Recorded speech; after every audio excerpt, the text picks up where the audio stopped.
Le prince Harry n'est pas le premier membre de la famille royale à travailler sur sa propre biographie, a noté le principal auteur royal Andrew Morton. En conséquence, il n'est guère choquant que le duc de Sussex ait décidé d'en écrire un, a affirmé l'expert.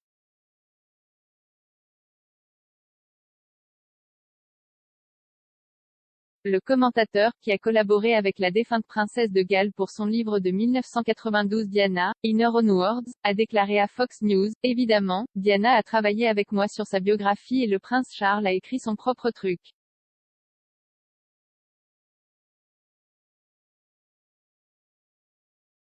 Donc, ce n'est certainement pas choquant. »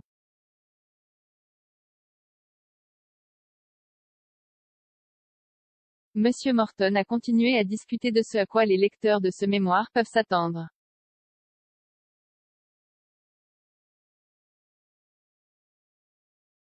Il a déclaré, « Je pense que Harry se concentrera sur sa relation avec son père et son frère.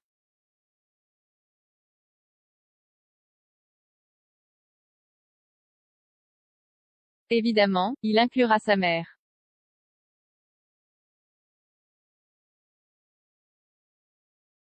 L'une des choses que tout le monde a dit à propos des Harry est qu'il donnera une réponse claire à une question claire. Et c'est ce à quoi nous pouvons nous attendre.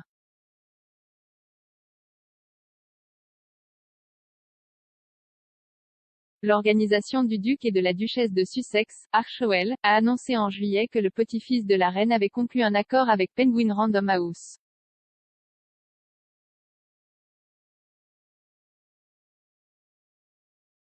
La sortie du livre a été provisoirement fixée à la fin de 2022, l'année où Sa Majesté marquera son jubilé de platine.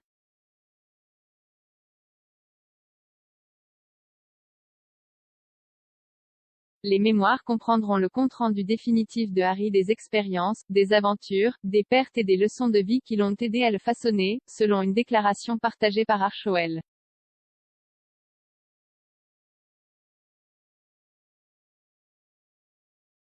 Le communiqué ajoute que les mémoires intimes couvriront sa vie aux yeux du public, allant de l'enfance de Harry à la paternité.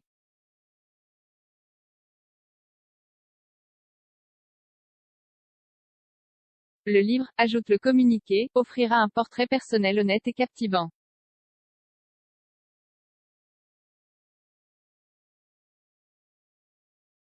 Parlant de son travail en cours, le duc de Sussex a déclaré, « J'écris ceci non pas en tant que prince que je suis né, mais en tant qu'homme que je suis devenu.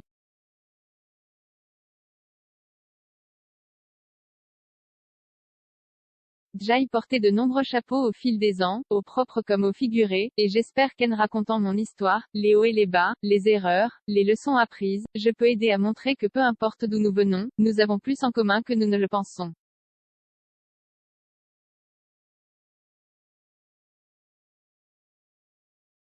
Je suis profondément reconnaissant d'avoir eu l'opportunité de partager ce que j'ai appris au cours de ma vie jusqu'à présent et j'ai hâte que les gens lisent un récit de première main de ma vie qui soit exact et totalement véridique.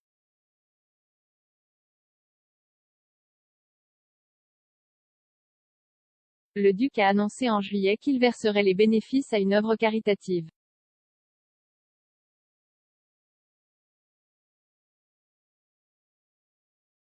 Au fil des décennies, un certain nombre de membres éminents de la famille royale ont mis un stylo sur du papier ou collaboré étroitement avec des auteurs pour raconter leurs histoires.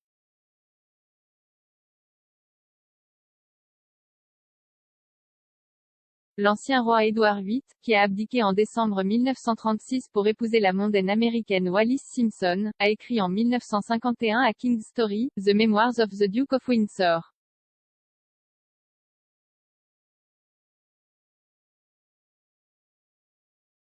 5 ans plus tard, Madame Simpson a publié The Artachaeits Reasons, The Memoirs of the Duchess of Windsor, un livre couvrant les événements ayant conduit à l'abdication mais aussi ses précédents mariages.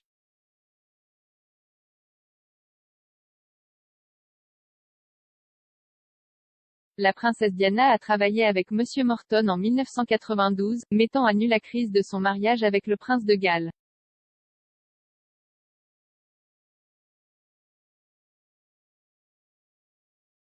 2 ans plus tard, le prince Charles a collaboré avec Jonathan Dimbleby sur The Prince of Wales, A Biography, un livre dans lequel l'héritier du trône a parlé, entre autres, de sa relation avec ses parents pendant son enfance.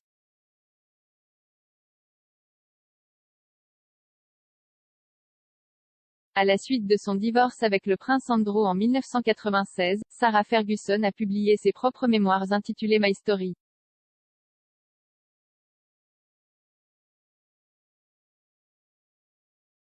En 2011, Sarah repensa à sa vie et écrivit une nouvelle biographie intitulée Finding Sarah, A Duchess Journey to Find Herself.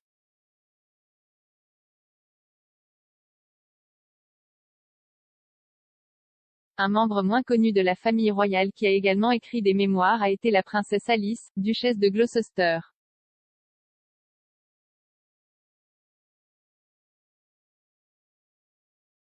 La mère de l'actuel duc de Gloucester et sœur des défunts rois Édouard VIII et George VI a écrit en 1983 les mémoires de la princesse Alice, duchesse de Gloucester et en 1992, mémoires de 90 ans.